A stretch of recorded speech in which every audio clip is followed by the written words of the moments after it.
കൂട്ടുകാരെ, ഗീതാ ഗോവിന്ദം വളരെ നിർണായകമായിട്ടൊരു മുഹൂർത്തങ്ങളിലേക്കാട്ടോ കഥ പോയിക്കൊണ്ടിരിക്കുന്നത്. വേറെ ഒന്നുമല്ല, നമ്മുടെ ഗീതുവും ഗോവിന്ദും അറിയുകയാണ് നമ്മുടെ ഭദ്രൻ എന്തോ അപകടത്തിൽപ്പെട്ടിരിക്കുകയാണ്. അപ്പൊ ആരാണ്ടൊക്കെ ഒരു അജ്ഞാത കോള് നമ്മുടെ ഗീതുവിന് വരുന്നുണ്ട്. എന്നിട്ട് പറയുന്നുണ്ട്, ഭദ്രന്റെ ആ ഒരു മിസ്സിങ്ങും നിങ്ങളുടെ ആ ഒരു പഴയ ബിൽഡിങ്, ആ ഒരു കൊട്ടാരത്തെ ആ ഒരു വീടിന്റെ പേര് പറയുന്നുണ്ട്, അതും തമ്മിൽ എന്തോ ഒരു ബന്ധമുണ്ട്. നിങ്ങൾ അവിടെ ചെന്ന് അന്വേഷിച്ചാൽ ചിലപ്പോൾ എന്തെങ്കിലും കാര്യം കാണാൻ കിട്ടുമായിരിക്കും എന്ന് പറയുന്നുണ്ട്. അങ്ങനെ തന്നെ നമ്മുടെ ഗീതുവും ഗോവിന്ദും അവിടെ പോയി അന്വേഷിക്കുന്നുണ്ട്. അപ്പൊ പറമ്പ് മൊത്തം അന്വേഷിക്കുമ്പോൾ എന്തൊക്കെയോ എവിടേക്കോ കുഴിച്ചിട്ട പോലെ ഇവർക്ക് തോന്നുന്നു. ഇപ്പൊ ഗീതു ഭയങ്കര അപ്പം തന്നെ കരച്ചിൽ തുടങ്ങി. അയ്യോ, അതെന്റെ അച്ഛനെയാണ് കുഴിച്ചിട്ടിരിക്കുന്നത് എന്നൊക്കെ പറഞ്ഞ് ഭയങ്കര കരച്ചിൽ തുടങ്ങുന്നതിന് ശേഷം ഗോവിന്ദ് പോലീസിനെയൊക്കെ വിളിച്ചു വരുത്തി. പോലീസ് അവിടെ ഇങ്ങനെ എന്താ പറയാ കുഴിമാന്തി നോക്കുന്നുണ്ട്. അപ്പൊ നമ്മുടെ രാധികയും ഇവരുടെ ആകെ ടെൻഷൻ അടിച്ചിരിക്കും. എല്ലാവരും ഉണ്ട് കേട്ടോ.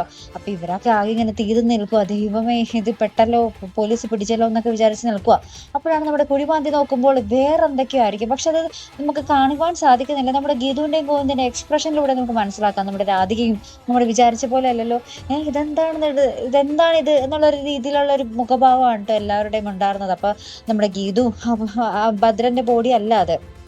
അവിടെ എന്തൊക്കെയോ തിരിമറി പിന്നീട് നടന്നിട്ടുണ്ട്. അപ്പൊ നമ്മുടെ ആ ഒരു അജ്ഞാത കോള് ആരാണെന്നുള്ള ഒരു അന്വേഷണത്തിലാട്ടോ. അപ്പൊ നമ്മുടെ ഗോവിന്ദ് പറയുന്നുണ്ട്, ആ ഒരു അജ്ഞാത കോള് വിളിച്ച ആളെ ഞങ്ങൾക്കറിയില്ല, പക്ഷെ നിങ്ങൾക്ക് അറിയുമായിരിക്കും എന്നൊക്കെ പറയുന്നുണ്ട്. പക്ഷെ എന്നിട്ടൊരു എന്താ പറയാ കുറച്ച് ബ്ലറാക്കിയൊരു രൂപം കാണിക്കുന്നുണ്ട്. ആ ഒരു ബ്ലറാക്കിയ രൂപം കാണുമ്പോൾ ശരിക്കും നമുക്ക് മനസ്സിലാകുന്നത് അത് അജാസിനെ പോലത്തെ ഒരു ചായയാണ് ഉണ്ടായിരുന്നത്.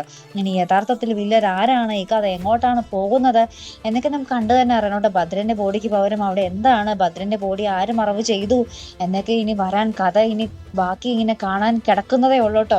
പിക്ചർ ബാക്കി എന്നൊക്കെ പറഞ്ഞ പോലെ. അപ്പൊ എന്തായാലും നമുക്ക് കണ്ടു തന്നെ അറിയാം. അപ്പൊ ഇതുപോലെ പ്രൊമോ റിവ്യൂസിനും എപ്പിസോഡ് റിവ്യൂസിനും ഒക്കെ നിങ്ങൾ മറക്കാതെ ചാനൽ സബ്സ്ക്രൈബ് ചെയ്യുക. അടുത്തൊരു വീഡിയോയുമായി വരുന്നത് വരയ്ക്കും ഗുഡ് ബൈ.